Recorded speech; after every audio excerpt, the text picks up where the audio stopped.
आगे बढ़ें, शक से नहीं हक से बात करें। यह वतन हमारा है और इसलिए मैं चाहूँगा कि आज हमारे बीच में दिल्ली की राजधानी में जो एक बहुत बड़ा चर्च है जो प्रतिनिधित्व करता है, मैं चाहूँगा वहीं के प्रतिनिधि हमारे पादरी श्री अजीत पैट्रिक जी 4 मिनट के लिए। धन्यवाद।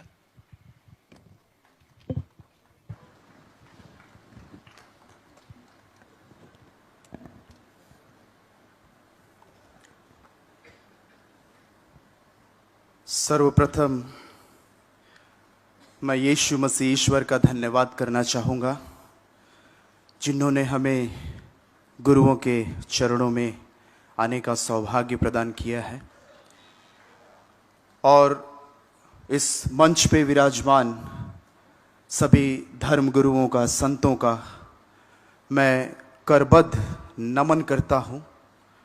और आप यहाँ उस ईश्वर की संतति को बनाए रखने के लिए, ईश्वर ने जिस सृष्टि को बनाया है उस सुंदरता को बनाए रखने के लिए अपनी उपस्थिति जाहिर की है।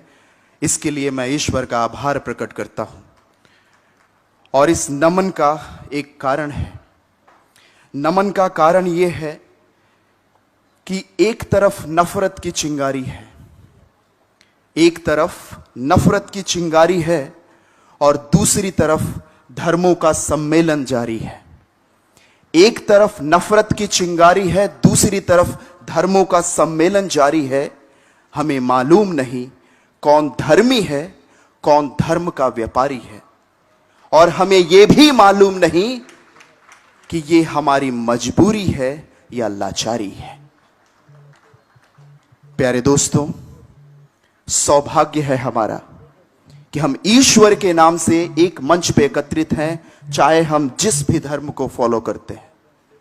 हमारे मंच पे अनेक धर्मगुरु विराजमान हैं। ये किसी धर्म की परिकल्पना को लेकर हमारे सामने नहीं आए हैं। ये ईश्वर की परिकल्पना को, ईश्वर की मोहब्बत को हमारे बीच में बांटने के लिए आए हैं। क्योंकि किसी ने कहा है कि ईश्वर किसी धर्म की जागीर नहीं है। ईश्वर किसी धर्म की जागीर नहीं है और धर्म किसी पन्नों की या फिर धर्म की हकीकत किसी पन्नों की लकीर नहीं है। ईश्वर किसी धर्म की जागीर नहीं है और धर्म की हकीकत किसी पन्नों की लकीर नहीं है। मोहब्बत है उस खुदा का नाम। मोहब्बत, प्यार, प्रेम, मोहब्बत है उस खुदा का नाम।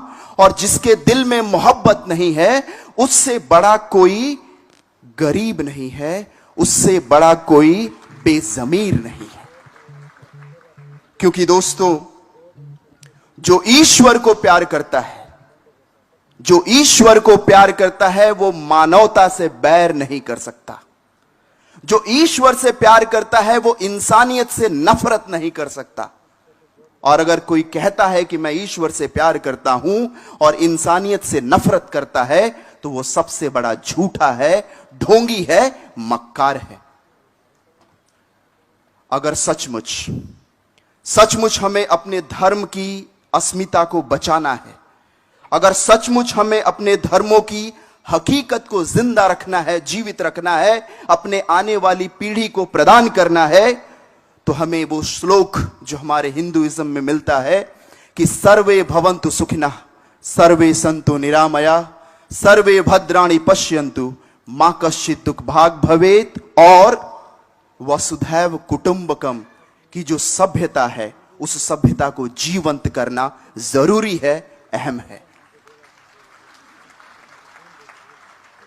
एक बार यीशु मसीह जो थे, जो हमारे प्रभु हैं, यीशु मसीह, वो जब उपदेश दे रहे थे तो धर्म के जो प्रकांड विद्वान थे वो यीशु मसीह के पास आते हैं और वो कहते हैं कि प्रभु हमें ये बताइए, गुरुवर हमें ये बताइए कि जो धर्म है, इन धर्मों का जो पवित्र वचन है उसका सार क्या है। अगर हम उसको 2-3 शब्दों में, 2 वाक्यों में कहना चाहें तो उसका क्या अर्थ होगा। तो प्रभु ने कहा कि धर्मों का सार सिर्फ 2 आज्ञाओं में निहित है। पहला है अपने ईश्वर को प्यार करो, अपने ईश्वर को अपनी सारी बुद्धि, अपनी सारी शक्ति और अपनी सारी आत्मा से प्यार करो। और दूसरी जो आज्ञा है उस पहले के सदृश है कि अपने पड़ोसी को अपने समान प्यार करो। अगर मैं कहता हूं कि मैं ईश्वर में विश्वास करता हूं, अगर मैं कहता हूं कि मैं धर्मी हूं, और अगर मैं अपने पड़ोसी को प्यार नहीं करता, तो मैं ढोंगी हूं, मैं झूठा हूं, मैं मक्कार हूं। और यही चीज, इसी पड़ोसी प्रेम को जीवंत बनाए रखने के लिए गांधी जी ने अपना सर्वस्व लुटा दिया। आज इस प्रांगण में जहां हम एकत्रित हैं, इस प्रांगण का नाम है हरिजन सेवक संघ। हरिजन, ये वर्ड जो था, ये शब्द जो था, ये भी गांधी जी के द्वारा दिया गया था। ये उस कम्युनिटी या समाज के लोगों को लिए दिया गया था जो हमारे इसी भारतवर्ष में सबसे नीच माने जाते थे या अछूत माने जाते थे। उन अछूत लोगों को गांधी जी ने ईश्वर के नाम से जोड़ा, हरि और राम के नाम से जोड़ा, ताकि जिसे मनुष्य इज्जत नहीं देता वो ईश्वर के सदृश है। ईश्वर की इज्जत उसके पास उतनी ही है जितनी मेरी और आपकी है। और इसीलिए उस मनुष्य को जिसे नीच समझा जाता था, उसे गांधी जी ने हरिजन का नाम दिया। यह है पड़ोसी प्रेम करना, जिसे मैं और आप जाति और धर्म के नाम पे बोलना नहीं चाहते, छूना नहीं चाहते, उसे ईश्वर अपना बनाना चाहता है। वही है पड़ोसी प्रेम। और उसी पड़ोसी प्रेम को अपने जीवन में क्रियान्वित करना बहुत जरूरी है। और इसी चीज के लिए मैं और आप यहां पे इकट्ठे हैं। गांधी जी ने दो और शिक्षा दी थी, एक सत्य और दूसरी अहिंसा। यीशु मसीह भी कहते हैं कि know the truth and truth will set you free. सत्य को जानो और सत्य तुम्हें स्वतंत्र कर देगा। And if you claim to know the truth, if you claim that you know the truth, then you must be able to forgive others. You must learn to love others. And if you are not able to love others, अगर आप दूसरों को प्यार नहीं कर पाते हैं, अगर आप दूसरों को क्षमा नहीं कर पाते हैं, irrespective of who the person is or from where the person is, आदमी कहां से है, औरत कहां की है, कैसी है, इन सब चीजों को पीछे रख के अगर हम इंसानियत से मोहब्बत नहीं कर पाते हैं, तो अगेन हम ढोंगी हैं, हम झूठे हैं, हम धर्मी नहीं हैं। इसलिए हमें इस इंसानियत को प्यार करना जरूरी है। कुछ दिनों पहले एक भाई, बहुत लोग मिले, किसी भाई ने मुझसे रोकर कहा कि फादर, मैं बहुत परेशान हूं, मेरे जीवन में बहुत तकलीफें हैं, और वो बहुत सारे कारणों से हैं। उन सारे कारणों को जिसे उसने बताया, मैंने एक कविता में पिरोने की कोशिश की है। वो कविता आपके पास प्रस्तुत करना चाहूंगा और उसी के साथ मैं विराम लूंगा। वो कविता है, वो आदमी जो है वो भारत माता से सवाल करता है। जिस जन्मभूमि में हमने जन्म लिया, जिसे हम मातृभूमि कहते हैं, वो उस मातृभूमि से सवाल करता है, भारत माता से। वो कहता है कि हे भारत माता तू ही बता, हे भारत माता तू ही बता, क्यों खून भरी ये राहें हैं। हे भारत माता तू ही बता, क्यों खून भरी ये राहें हैं। क्या लाल नहीं हम तेरे, या खूनी तेरी बाहें हैं। हे भारत माता तू ही बता, क्यों खून भरी ये राहें हैं। क्या लाल नहीं हम तेरे, या खूनी तेरी बाहें हैं। उजड़ गया संसार मेरा, उजड़ गया संसार मेरा, मेरा घर भी मुझसे छीन गया।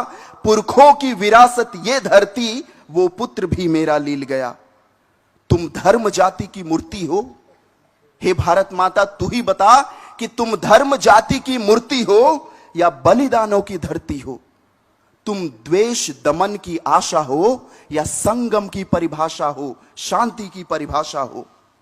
क्यों बेटी भारत माता, क्यों बेटी तुम्हारी बिलखती है शहर की सुनी सड़कों पर। क्यों अत्याचार का आलम है इस धरती मां के लड़कों पर। क्यों अत्याचार का आलम है इस धरती मां के लड़कों पर। क्या पूत तुम्हारे नारंगी, क्या पूत तुम्हारे नारंगी, हरे बैगनी सतरंगी, या सबके सब परदेशी हैं। क्या पूत तुम्हारे नारंगी, हरे बैगनी सतरंगी, या सबके सब परदेशी हैं। या फिर ढोंग रचा के रंगों का खूनी दरिया के दोषी हैं। भारत माता तू ही बता, तेरा लाल बिलखता सड़कों पर एक भीड़ की अंधी आंधी में, तेरा लाल बिलखता सड़कों पर एक भीड़ की अंधी आंधी में, क्या तूने इनको बांटा है बाबा वल्लभ और गांधी में? भारत माता तू ही बता, क्या लहू बहाना धर्म तेरा या व्यर्थ ही मां कहलाती है? भारत माता, क्या लहू बहाना धर्म तेरा या व्यर्थ ही मां कहलाती है? वो रखवाले तेरी आंचल के, क्या कर्म से उनके लजाती है? वो लूट रहे तेरी अस्मत को, वो लूट रहे तेरी अस्मत को, तेरे लाल का लाल बहा करके। वो इंसानों को बांट रहे हमें कौमी पाठ पढ़ा करके। क्या भूख प्यास भी कम होगी या नफरत का जलवा होगा? क्या भूख प्यास भी कम होगी या नफरत का जलवा होगा? यूं खून बहेगा सड़कों पर या फिर से आजादी लड़ना होगा? भारत माता तू ही बता, कब तक तेरा चीर हरण होगा इस देश प्रेम के साये में? कब तक संतान तेरी तड़पे नफरत की बने इस खाई में? कब तक है बहाना ये आंसू अस्तित्व की कड़ी लड़ाई में? भारत माता तू ही बता, तू ही बता, हे भारत माता। और अंत में सिर्फ ये संदेश हमारे आर्च बिशप अनिल जी की तरफ से, वो कहते हैं, एक कहावत है कि जियो और आज के बाद ये परिभाषा बदलनी चाहिए। जियो और जीने दो काफी नहीं है, क्योंकि एक गधा भी जीता है और दूसरे गधे को जीने देता है, कोई फर्क नहीं पड़ता है। आज से ये हमें लेके जाना है शिक्षा की, जियो और जीवन दो। अगर मैं जिंदा हूं तो मेरे जीवन के द्वारा दूसरों को जीवन मिलना चाहिए, क्योंकि अपने जीवन को शुद्ध और पवित्र रखने के लिए हमें परमेश्वर की आत्मा के आवरण में रहना बहुत जरूरी है। और अगर हम परमेश्वर की आत्मा के आवरण में जिंदा हैं तो हम ये जरूर कहेंगे, जैसे किसी शायर ने कहा है कि निर्बल को धनवान, निर्बल को बलवान बना दे या अल्लाह, निर्बल को बलवान बना दे या अल्लाह, वहशी को इंसान बना दे या अल्लाह। हिंदू मुस्लिम सिख ईसाई एक ही थाली में खाएं, ऐसा हिंदुस्तान बना दे या अल्लाह। जय हिंद, जय भारत, जय मसीह की। और अब हमारे बीच में